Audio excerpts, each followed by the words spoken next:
Hello friends, എൻ്റെ ഒരു കുഞ്ഞ് ഡേ ഇൻ മൈ ലൈഫിലേക്ക് നിങ്ങൾക്ക് എല്ലാവർക്കും സ്വാഗതം. ഇന്നതാ ഞാൻ രാവിലെ എണീച്ചതും കുറച്ച് ഫയലൊക്കെ നോക്കുക കേട്ടോ.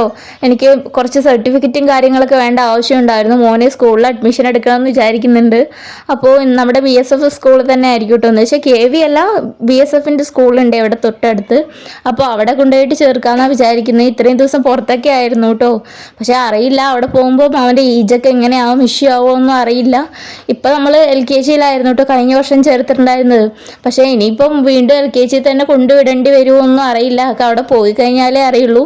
അപ്പോൾ അതാ കുറച്ച് അവൻ്റെ സർട്ടിഫിക്കറ്റും അവൻ്റെ ജനന സർട്ടിഫിക്കറ്റും അങ്ങനെ നമ്മുടെ ആധാർ കാർഡും കാര്യങ്ങളൊക്കെ എടുക്കാണ്ടായിരുന്നു. അപ്പോൾ അതൊക്കെ ഇങ്ങനെ തപ്പിക്കൊണ്ടിരിക്കുവാണ്. ഈ ഒരു ഫയലൊക്കെ ഞാൻ തുറന്നിട്ട് കുറേ കാലമായിട്ടോ. അപ്പോൾ എനിക്ക് തുറന്നു കഴിഞ്ഞപ്പോൾ പിന്നെ എല്ലാം ഒന്ന് നോക്കാനുള്ള ഒരു ആകാംക്ഷയായി. കാരണം എന്തൊക്കെ ഉണ്ട് എന്നുള്ളത് ഞാൻ തന്നെ മറന്നുപോയി. കാരണം ഇതൊക്കെ കല്യാണം കഴിഞ്ഞ ആ ഒരു സമയത്തും കുഞ്ഞുണ്ടായ ആ ഒരു സമയത്തും ഒക്കെ എടുത്തു വെച്ചതല്ലേ.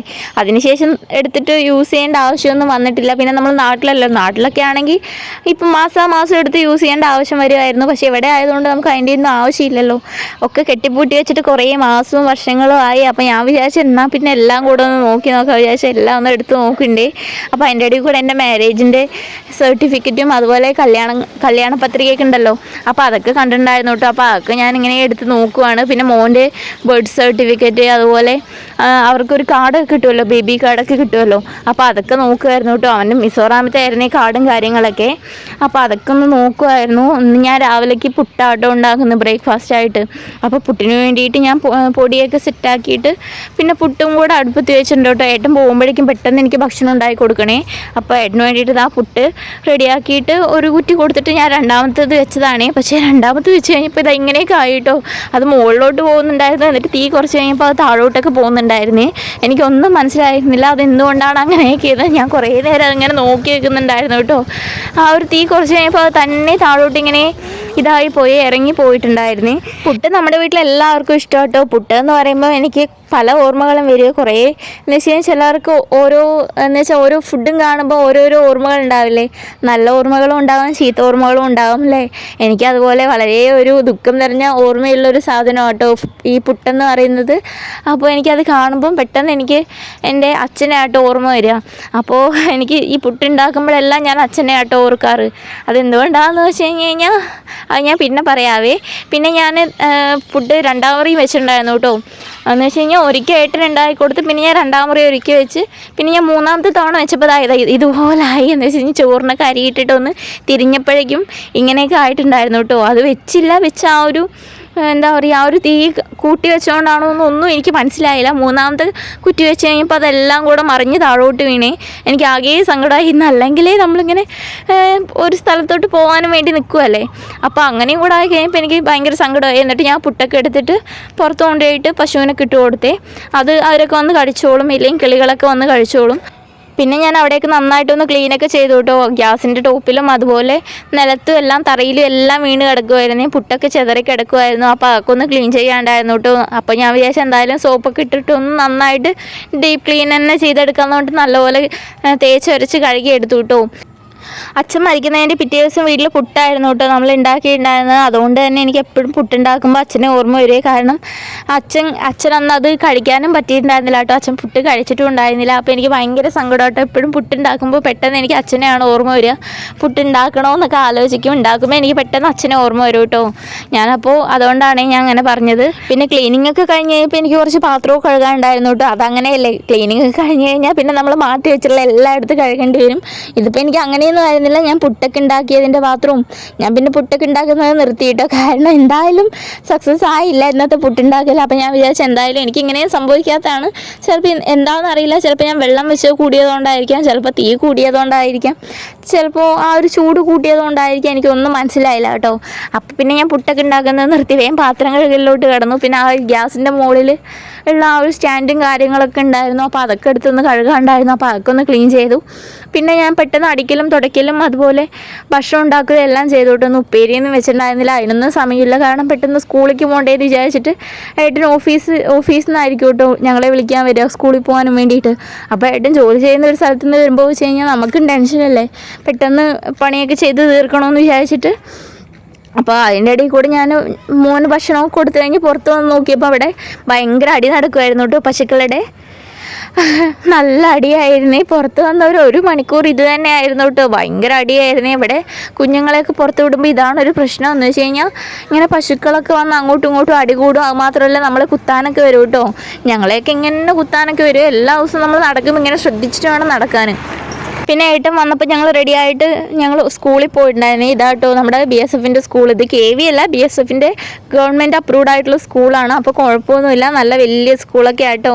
ഇവിടുത്തെ വിദ്യാഭ്യാസം എന്ന് പറഞ്ഞു കഴിഞ്ഞാൽ ഇവിടുത്തെ കുഴപ്പമില്ലെന്ന് തോന്നുന്നു. പക്ഷേ ബാക്കി ഇവിടുത്തെ മൊത്തത്തിൽ പറയുവാണെങ്കിൽ MP വിദ്യാഭ്യാസമൊന്നും ഇത്രയ്ക്ക് നല്ലതൊന്നും അല്ല കേട്ടോ. എനിക്ക് പേഴ്സണലായിട്ട് അറിയുന്ന സ്കൂളിൽ എന്ന് വെച്ച് കഴിഞ്ഞാൽ നമ്മുടെ മുമ്പ് പഠിച്ച സ്കൂളത്തെ വിദ്യാഭ്യാസം പോലും ഒട്ടും നല്ലതല്ലേ. അവർ ഭയങ്കര കെയർലെസ് ആയിട്ടാട്ടോ ഇവിടെയുള്ളവർ കുഞ്ഞുങ്ങളെ എന്ന് വെച്ചാൽ കെയർ ചെയ്യുന്നതും അതുപോലെ അവരെ പഠിപ്പിക്കുന്നതും. അവരെ എന്ന് വെച്ച് കഴിഞ്ഞാൽ ഇപ്പോൾ വണ്ടിയിലൊക്കെ വരുവാണെങ്കിൽ പോലും കുട്ടികൾക്ക് ഒട്ടും ഗ്യാരണ്ടി ഇല്ല കേട്ടോ. മോനൊക്കെ 1-2 തവണ ഇങ്ങനെ ആക്സിഡൻ്റ് ഒക്കെ പറ്റിയതാണ്.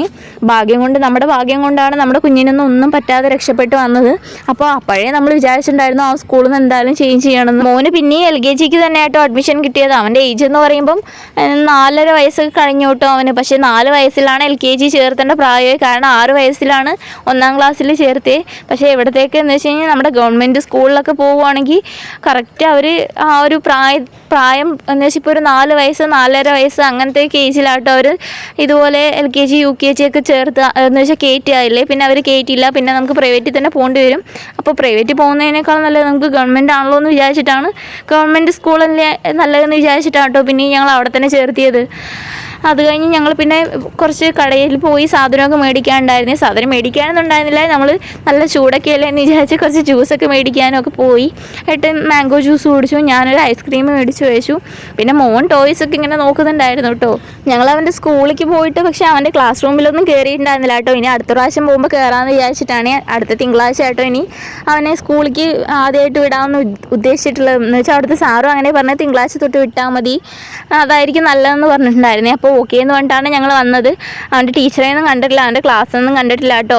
അപ്പോൾ ഇനി തിങ്കളാഴ്ച പോയിട്ട് അതൊക്കെ കണ്ടിട്ട് വരണം. എങ്ങനെയാണെന്നൊന്നും അറിയില്ല. നല്ല വിദ്യാഭ്യാസമായിരിക്കും എന്നാണ് ഞങ്ങൾ വിചാരിക്കുന്നത്. ഇതാണ് കേട്ടോ അവൻ്റെ സ്കൂൾ. ഇനി തൊട്ട് മോൻ ഈ സ്കൂളിലോട്ടായിരിക്കും കേട്ടോ വരിക. അപ്പോൾ ഇവിടുന്ന് നമുക്ക് വളരെ കുറച്ച് ദൂരമുള്ളൂ കേട്ടോ നമ്മുടെ ക്യാമ്പിലോട്ട്. അപ്പോൾ കുഴപ്പമൊന്നുമില്ല, നടന്ന് വേണമെങ്കിലും വരാം. പക്ഷേ ഇപ്പം നല്ല വെയിലൊക്കെ തുടങ്ങിയില്ലേ. അപ്പോൾ അവനെ സ്കൂൾ ബസ്സിൽ കൊണ്ടുവിടണം, അല്ലേ പിന്നെ എന്താ പറയുക നമ്മൾ ബൈക്കിൽ കൊണ്ടുപോയി വിടണം എന്നൊക്കെ വിചാരിക്കുന്നുണ്ട്.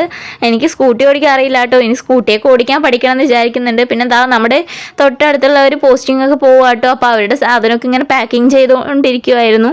അപ്പോൾ പാക്കിങ് ചെയ്യാൻ വേണ്ടി പുറത്തുനിന്ന് കേട്ടോ ആൾക്കാരൊക്കെ വന്നിട്ടുള്ളത്. അപ്പോൾ നമുക്കൊന്നും ചെയ്യേണ്ട ആവശ്യമൊന്നുമില്ല. അവരിങ്ങനെ വൃത്തിയായി ക്ലീനായി എന്താ പറയുക പാക്കിംഗ് ഒക്കെ ചെയ്ത് തരും കേട്ടോ. നമ്മുടെ സാധനങ്ങളെല്ലാം പാക്ക് ചെയ്ത് തരും. സോഫയും അലമാര അതുപോലെ കട്ടിലും എല്ലാം അവർ തന്നെ കേട്ടോ പാക്ക് ചെയ്യാം. നമുക്ക് ഡ്രസ്സാണെങ്കിലും എല്ലാം അവർ തന്നെ പാക്ക് ചെയ്ത് തരും. ഇങ്ങനെ പാക്കിങ് ചെയ്യുന്നവർ വന്നിട്ട് പാക്കിങ് ചെയ്ത് തരുമ്പോൾ നല്ലൊരു പൈസയാവും കേട്ടോ. നന്നായിട്ട് പൈസയാകുകയും ചെയ്യും. പക്ഷെ അവർ നന്നായി ക്ലീനായിട്ട് നന്നായി വൃത്തിയായി തന്നെ കേട്ടോ ഇത് പാക്കിംഗ് ഒക്കെ ചെയ്ത് തരാം. എല്ലാം പാക്ക് ചെയ്ത് തരുകയും ചെയ്യും. അത് മാത്രമല്ല അവർ കയറ്റുകൂലി അതുപോലെ ഇറക്കുകൂലി എല്ലാം കൂടെ ചേർത്ത് നല്ലൊരു എമൗണ്ട് ആവും കേട്ടോ. എന്നാലും കുഴപ്പമില്ല, കാരണം നമുക്ക് നമ്മുടെ സാധനമൊക്കെ സേഫായിട്ട് മറ്റൊരു സ്ഥലത്ത് എത്തിയാൽ പോരെ. പണ്ടൊക്കെ അങ്ങനെയല്ലല്ലോ. പണ്ടൊക്കെ എന്ന് വെച്ച് കഴിഞ്ഞാൽ ഒരു 4 പാത്രം ഉണ്ടാകും, അത് അങ്ങനെ കൊണ്ടുപോയിട്ട് കൈയോടുകൂടി കൊണ്ടുപോകാൻ പറ്റുമായിരുന്നു. പക്ഷേ ഇപ്പം അങ്ങനെയല്ലല്ലോ. ഇപ്പം എല്ലാവരും എല്ലാ സാധനവും മേടിച്ച് തുടങ്ങി. കാരണം നമ്മുടെ ഹോസ്പിറ്റൽ സ്റ്റാഫൊന്നും അങ്ങനെ എന്ന് വെച്ചാൽ 20 വർഷം കൊണ്ടൊന്നും അങ്ങനെ റിട്ടയർമെൻ്റ് ഒന്നും പോകുന്നവരല്ല കേട്ടോ. എല്ലാവരും 60 വയസ്സ് വരെ എന്തായാലും ജോലി ചെയ്തിരിക്കും. അപ്പോൾ എന്ന് വെച്ച് കഴിഞ്ഞാൽ എന്തായാലും ഇതുപോലെ ഇഷ്ടം പോലെ സാധനങ്ങളൊക്കെ എന്തായാലും മേടിച്ചു കൂട്ടും കേട്ടോ. ഓരോ സ്ഥലത്ത് പോകുമ്പോഴും നമുക്ക് ഓരോ സാധനങ്ങൾ ഇഷ്ടപ്പെടും. അപ്പോൾ ഓരോന്ന് മേടിക്കുവേ. അങ്ങനെ ആട്ടോ സാധാരണ പട്ടാൾക്കാർ. എന്നിട്ട് റിട്ടയർമെൻറ്റ് പോകുമ്പോൾ നമ്മുടെ കയ്യിൽ ഒരു 2 വീട് കെട്ടാനുള്ള സാധനമെങ്കിലും എന്തായാലും ഉറപ്പായിട്ടും ഉണ്ടാവുക. കാരണം അത്രയ്ക്ക് സാധനങ്ങളായിരിക്കും. ഈ സിസ്റ്ററുടെ കയ്യിലൊക്കെ തന്നെ ഇപ്പോൾ ഒത്തിരി സാധനങ്ങളുണ്ട് കേട്ടോ. ഒരുപാട് എന്ന് വെച്ചാൽ സോഫ അലമാര ഫ്രിഡ്ജ് എന്നൊക്കെ പറഞ്ഞ പോലെ എല്ലാ സാധനങ്ങളും ഉണ്ട്. അതുപോലെ തന്നെയാണ് നമ്മുടെ കയ്യിലും അതൊക്കെ ഉണ്ട് കേട്ടോ. അപ്പോൾ ഇനി നമ്മൾ ഇതുപോലെ പോസ്റ്റിംഗ് ഒക്കെ പോകുമ്പോൾ ഇവരുടെ അടുത്ത് തന്നെ ഏൽപ്പിക്കണം.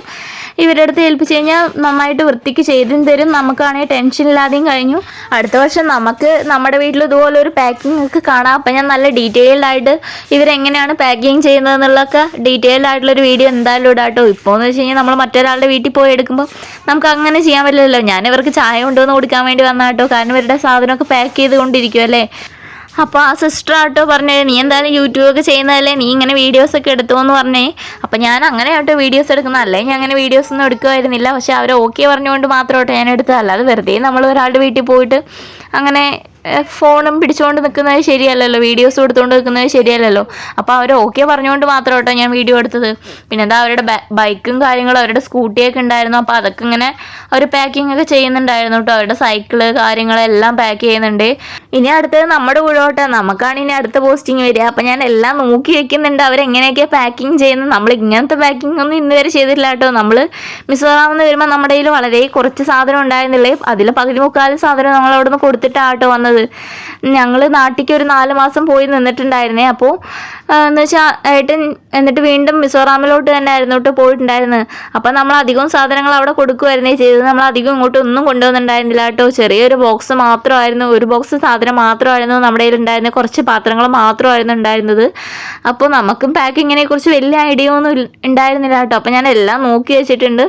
ഇനി അടുത്ത വർഷം അതൊക്കെ നമുക്ക് യൂസ്ഫുൾ ആകുമല്ലോ എന്ന് വിചാരിച്ചിട്ട് ഞാൻ അവരുടെ വീട്ടിൽ പോയപ്പോൾ കുറച്ച് കൂടുതൽ സമയം നിന്നിട്ട് അവരെന്തൊക്കെയാണ് ചെയ്യുന്നതെന്നൊക്കെ നോക്കാനും വേണ്ടിയിട്ട്.